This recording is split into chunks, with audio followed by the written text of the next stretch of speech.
सबसे पहले हम लोग इसमें ये तो वेक्टर में भी समझ चुके थे, direction cosines and direction ratio, ये हम लोग लाइन के रेस्पेक्ट में समझेंगे अभी। डायरेक्शन रेशियो, ठीक है। इसमें अभी जो प्रेजेंट वाला तुम्हारा प्री बोर्ड का एग्ज़ाम या बोर्ड का एग्ज़ाम होगा, उसमें डायरेक्शन रेशियो के ऊपर क्वेश्चन आएगा, है ना। और फिर हम लोगों को पढ़ना इक्वेशन ऑफ लाइन। क्या क्या पढ़ना है पहले ब्रीफ समझ लेते हैं। Equation of line in space, 3D है तो स्पेस की बात करेगा। और इसके बाद हम लोगों को एंगल बिटवीन लाइंस, ठीक है। और एक लास्ट टॉपिक है shortest distance between, shortest distance between lines in space. ये जितना ही पढ़ रहे सब स्पेस में ही है, मतलब 3D की बात करें, चैप्टर का नाम ही है 3D। तो ये 4 चीज़ पे क्वेश्चन आएगा। ये पक्का 4 नंबर का, पहले से समझ लो कि पता है कि 4 नंबर का 4 मार्क्स का क्वेश्चन आएगा। एंगल पे रिलेशन का क्वेश्चन आ सकता है। इक्वेशन ऑफ लाइन हम लोग देखेंगे 2 तरीके से, देखेंगे कैसे लाइन का इक्वेशन यूनिक हो सकता है। और बाकी है direction and cosine and direction ratio, तो ये हम लोग पढ़ चुके हैं। जैसे मान लो हमारे पास कोई लाइन है, अपने इस सिस्टम में ले लें,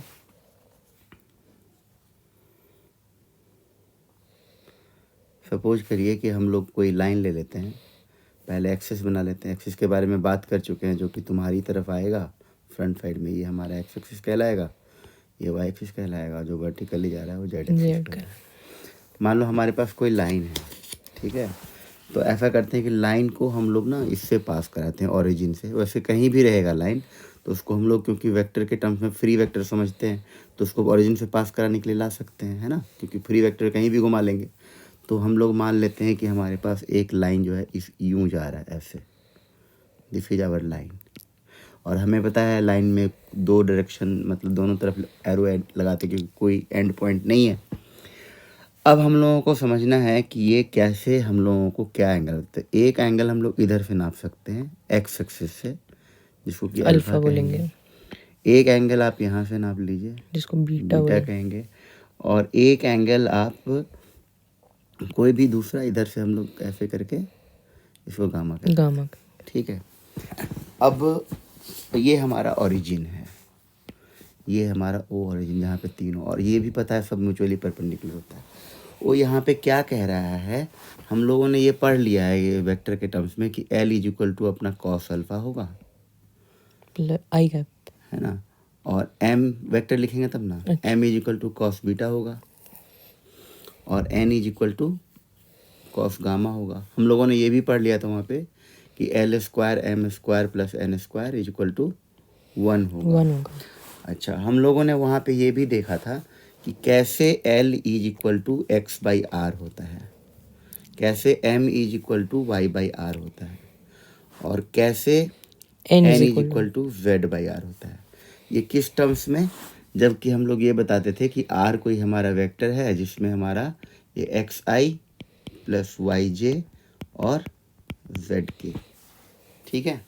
तो ये जो हमारा वो वेक्टर है, अभी हम लोग लाइन के बारे में जो पढ़ रहे हैं, तो कॉन्सेप्ट नहीं बदलेगा, केवल वो कहता है लाइन का 2 डायरेक्शन होता है।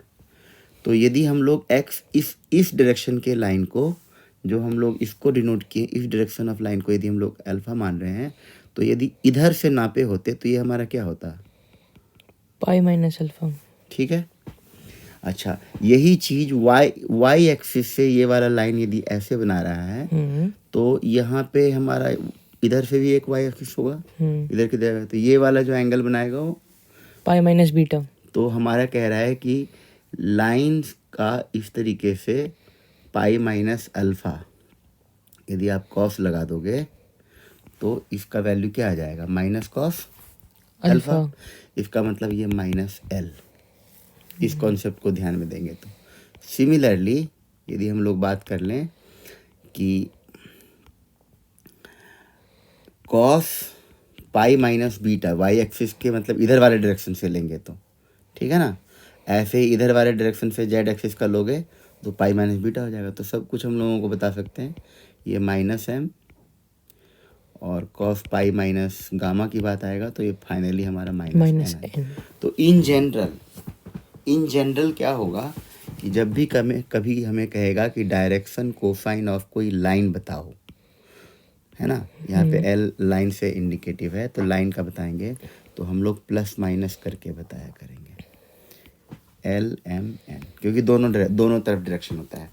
इसका ये मतलब हुआ कि मान लीजिए कोई हम लोग कंसीडर कर लेते हैं कि कोई एक हमारा वेक्टर है। पहले वेक्टर का समझते हैं, उस लाइन पे अप्लाई कर देंगे, क्योंकि वेक्टर भी एक लाइन का पार्ट हो सकता है। मान लो बिल्कुल। हमारे पास आर कोई वेक्टर है और ये हमारा है 2i माइनस जे और प्लस 2k, ये हमारा, ठीक है ना। तो हमें इसका डायरेक्शन रेशियो की हम लोग बात कर चुके हैं। डायरेक्शन रेशियो इस वेक्टर का क्या होगा, जो उसके coefficient of I i cap J cap के कैप। तो ये आ गया 2 कॉमा माइनस 1 कॉमा 2, इसमें तो कोई दिक्कत नहीं है। और डायरेक्शन कोसाइन के लिए हमने क्या बताया था कि इसको यूनिट वेक्टर में कन्वर्ट करेंगे पहले, है ना। तो डायरेक्शन यूनिट वेक्टर के लिए क्या चाहिए होगा, यूनिट वेक्टर के लिए हमें क्या चाहिए होगा, हमें चाहिए होगा आर का पहले मैग्नीट्यूड। तो ऐसा करते हैं कि पहले हम लोग आर कैप लेते हैं, ठीक है। पहले देख लेते हैं कि हम लोग यदि आर कैप निकालना चाहते हैं तो उसी के वेक्टर के मैग्नीट्यूड से डिवाइड करेंगे। तो लेट अस फाइंड मैग्नीट्यूड पहले, है ना। तो इसका मैग्नीट्यूड निकालोगे तो आर मैग्नीट्यूड क्या निकल के आएगा, आर का मैग्नीट्यूड क्या निकल के आएगा, भाई आई जे के का जो है ना उसका स्क्वायर कर दें, 2 स्क्वायर माइनस 1 का स्क्वायर और प्लस 2 का स्क्वायर, तो कुल मिला के ये 9 आ जाएगा, है ना। 4 + 1 + 4 तो यानी ये 9 आ गया, 9 आ गया तो 9 का 3 आ गया। इसका मतलब ये जो आर कैप होगा ये तुम्हारा क्या हो जाएगा, ये आ जाएगा 2/3i, सबको 3 से डिवाइड कर देंगे, है ना, माइनस 1/3 जे कैप और ये 2/3 के कैप। अब हमें यदि पूछता है कि डायरेक्शन कोसाइन आर का क्या है तो हम लोग इसके कोफिशिएंट्स को लिख देंगे, ठीक है। तो ये जो हम लोगों ने निकाला है ना, इसके कोफिशिएंट को, ये हमारा जो है कोफिशिएंट साइन के साथ जब लिखेंगे तो ये आएगा हमारा 2/3 माइनस 1/3 और 2/3। तो जब हम लोग यूनिट वेक्टर में कन्वर्ट कर देते हैं किसी वेक्टर को तो हमारा ये हो जाता है डायरेक्शन कोसाइन, उसका स्केलर कंपोनेंट। और अभी हम लोग थोड़ी देर पहले क्या पढ़े थे, हम लोगों ने ये पढ़ा था कि minus l minus m minus n, इसको कैसे अप्लाई करेंगे इस वाले में। तो हम लोगों को यहाँ ध्यान देना है, इधर देखो ध्यान से, एक और इसका डायरेक्शन कोसाइन ठीक इसके ऑपोजिट साइन को, क्योंकि 2 एंडेड एरो में लिखा जाता है, तो हम लोग ये -2/3 कर देंगे, ये वाला +1/3 कर देंगे और ये वाला -2/3 कर देंगे। They are the same direction cosine for the same line, not vector. Here we take line because line has no end points, or we can say line has both direction, right। तो ये अब हमारे किस वजह से आया, ये हमारा कॉन्सेप्ट आया कि भाई plus minus l plus minus m और प्लस माइनस एन की वजह से। इसका ये मतलब नहीं हुआ कि तुम अपना मनमाने ढंग से कह दोगे, उसका ऑपोजिट साइन लेना है। वो एक 2/3 है, दूसरा -1/3 है और तीसरा 2/3 है, तो तुमको ऑपोजिट साइन अब बोलना है। तो ये -2/3 बोलेंगे, इसका प्लस कर लेंगे क्योंकि पहले से माइनस है, ये पहले से प्लस है तो माइनस कर देंगे। तो ये दोनों ही हमारा डायरेक्शन कोसाइन ऑफ लाइन कहेगा। जेई वगैरह में आएगा कि इनमें से कौन सा पहचान, तो मल्टीपल आंसर हो सकता है, ध्यान ये देना है ना। तो इसमें केवल ये ध्यान रखेंगे कि ठीक उसका ऑपोजिट साइन होगा, राइट। तो ये हमारे डायरेक्शन कोसाइन के बारे में था, और बाकी तो हम लोग उससे पढ़ ही चुके हैं। अब हम लोग पढ़ेंगे कि direction cosine direction cosine of a line passing through 2 points,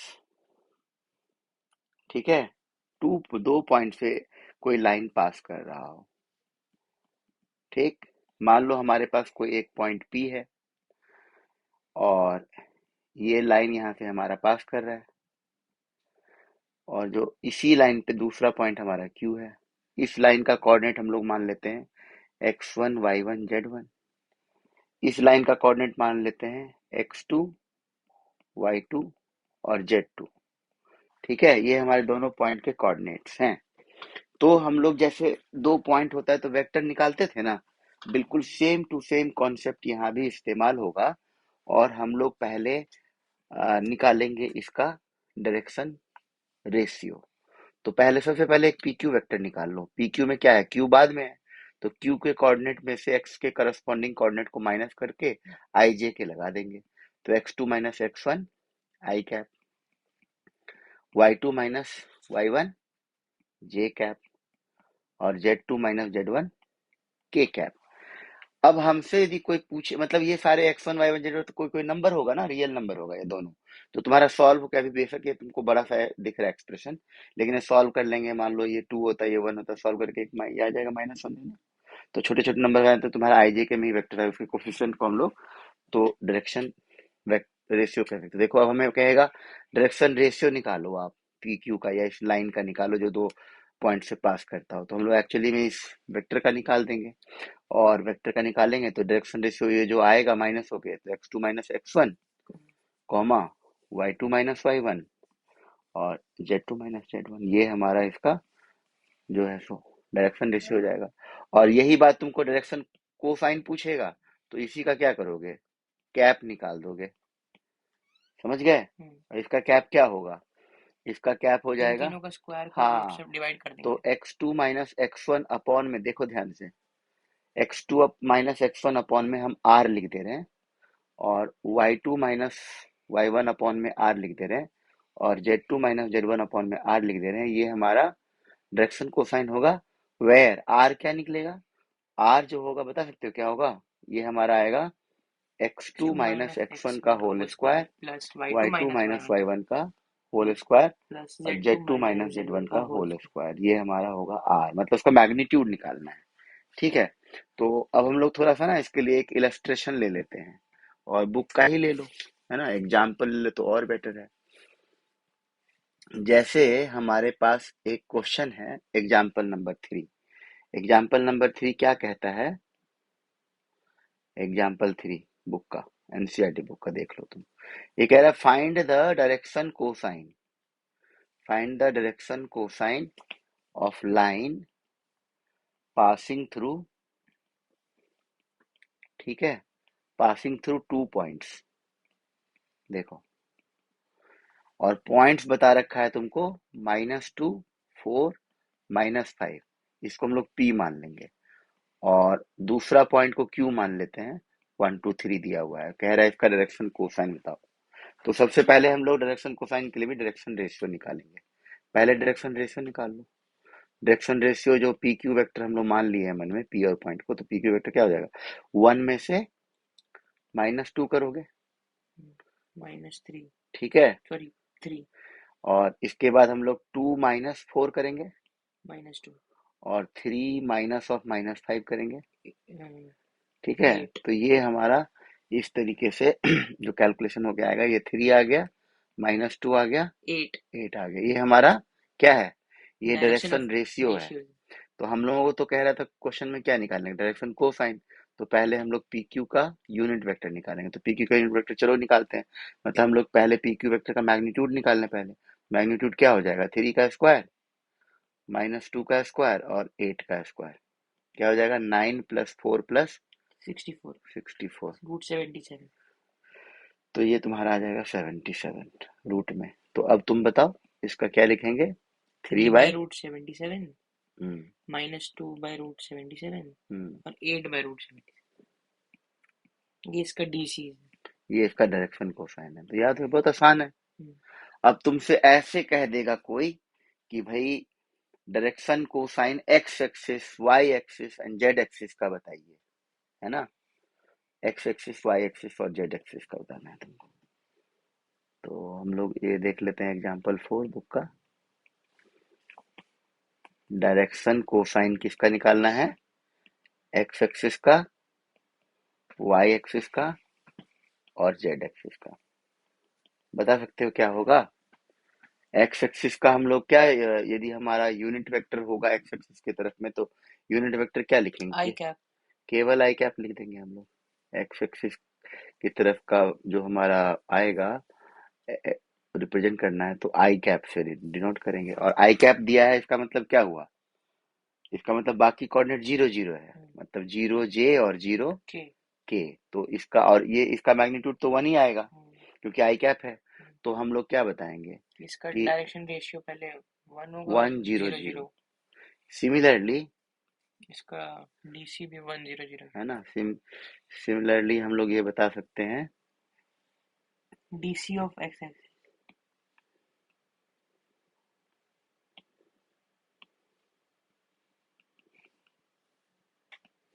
Y axis का जो है हम लोग क्या बताएंगे? 0 0 i i j j cap plus 0 0 k। तो इसका डायरेक्शन कोसाइन हम लोग क्या बताएंगे? 0 1 0। ठीक है। और मान लो हम लोग जेड एक्सिस का बता रहे हैं, तो ये 0 i 0 j और केवल के, तो ये हो जाएगा 0 0 1। 1। हाँ, तो हम लोग देख लेते हैं। एक और क्वेश्चन इंपॉर्टेंट है, कई बार एग्जाम में आता है कि जैसे हमारे एक्सरसाइज में भी क्वेश्चन है, एग्जाम्पल में भी एग्जाम्पल 1 है। तो हम लोग एक्सरसाइज का क्वेश्चन कर लेते हैं। क्वेश्चन नंबर 1, ये क्वेश्चन में क्या दिया हुआ है कि इफ़ लाइन, है ना, इफ़ लाइन मेक्स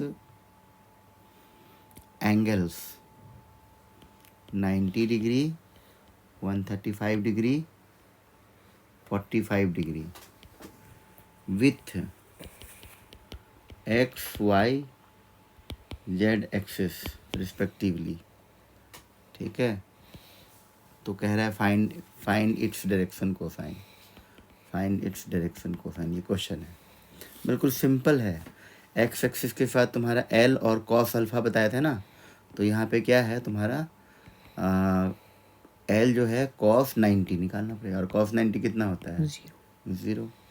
एम इसी तरह कर देना कॉस बीटा, तो एम की वैल्यू यहाँ पे हम लोग लिख लेंगे कॉस 135। अब 135 को तुमको समझना क्या निकालेंगे, तो हम लोग क्या करते हैं 180 में से 45 माइनस कर देते हैं। तो कॉस पाई माइनस थीटा क्या होता है? Minus cos theta. कॉस 45 आया, तो ये हमारा हो जाएगा -1/√2। इसी तरीके से n निकालोगे कॉस गामा, तो कॉस गामा क्या निकल के आएगा? ये हमारा कॉस एंगल कितना दे रखा है 45, तो ये कितना हो जाएगा 1/√2। तो हम लोग क्या बताएंगे? डायरेक्शन कोसाइन, यहाँ पे जो जो भी लाइन दिया हुआ था गिवन लाइन का, ये हमारा निकल के आ जाएगा 0, -1/√2 और 1/√2। और हम यदि इस एक तरफ डायरेक्टेड वाला लाइन हो गया है ना, तो क्योंकि एंगल दे दिया तो हम लोग यही बताएंगे इस केस में। तो और मेरे ख्याल से फाइंड द, एक क्वेश्चन है find the direction cosine line which makes equal angle with the coordinate axis. ये भी कई बार एग्जाम में आता है। क्वेश्चन नंबर 2 एक्सरसाइज का ही क्वेश्चन है। तो इस क्वेश्चन में हम लोगों को क्या समझना है कि कोई भी जो लाइन होगा ना, मतलब लाइन यहाँ से गुजरा ऐसे, तो एक्स एक्सिस जितना एंगल बना रहा है, वाई एक्सिस हमारा जो एंगल बनाता है, और जेड एक्सिस जो एंगल है, तीनों बराबर है। कह रहा है इक्वल एंगल है, तो अल्फ़ा बीटा और गामा तीनों बराबर है, और इसको हम लोग थीटा मान लेते हैं। तो क्या हो जाएगा, ये हम लोग एज्यूम कर लिए हैं थीटा के लिए, तो एल का वैल्यू भी आएगा कॉस थीटा, एम का वैल्यू भी यही होगा, और एन का वैल्यू भी यही होगा। और हम लोग क्या जानते हैं, l square m square n square equal to 1। इसका मतलब कॉस स्क्वायर थीटा, बार बार करेंगे कॉस स्क्वायर थीटा और फिर कॉस स्क्वायर थीटा।